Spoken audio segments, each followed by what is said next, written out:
يا الله يا الله يا الله استمر يا استمر يا رجال الله।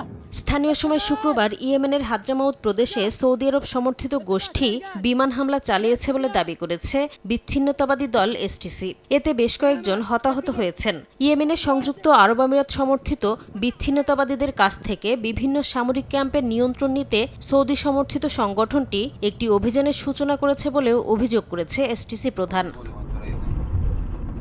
চলমান অভিযানে সমর্থন জানিয়ে এটাকে শান্তিপূর্ণ আখ্যা দিয়েছেন হাদ্রামাউত প্রদেশের গভর্নর সালেম আল খানবাসী। রাষ্ট্রীয় গণমাধ্যমে এক ভাষণে তিনি বলেন, উত্তেজনা বাড়াতে নয় বরং নিরাপত্তা রক্ষার্থে বিচ্ছিন্নতাবাদী দলটির অবকাঠামো লক্ষ্য করে অভিযান পরিচালনা করা হয়েছে। যদিও এর আগে গেল শুক্রবার একই প্রদেশে বিমান হামলা চালিয়েছিল সৌদি আরব।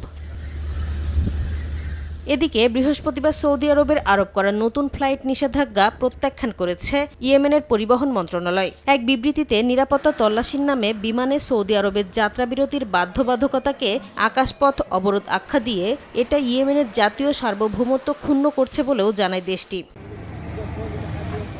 গত মাসে এসটিসি ইয়েমেনের হাদ্রামাউত ও মাহরা প্রদেশে প্রবেশ করে একটি তেল সমৃদ্ধ অঞ্চল দখল করার পর সৌদি আরব ও সংযুক্ত আরব আমিরাতের মধ্যে উত্তেজনা বেড়ে যায়। যদিও বর্তমানে উত্তেজনা প্রশমনের অংশ হিসেবে সৌদি নেতৃত্বাধীন জোট ওই প্রদেশ দুটি থেকে এসটিসি বাহিনী প্রত্যাহারের দাবি জানিয়েছে।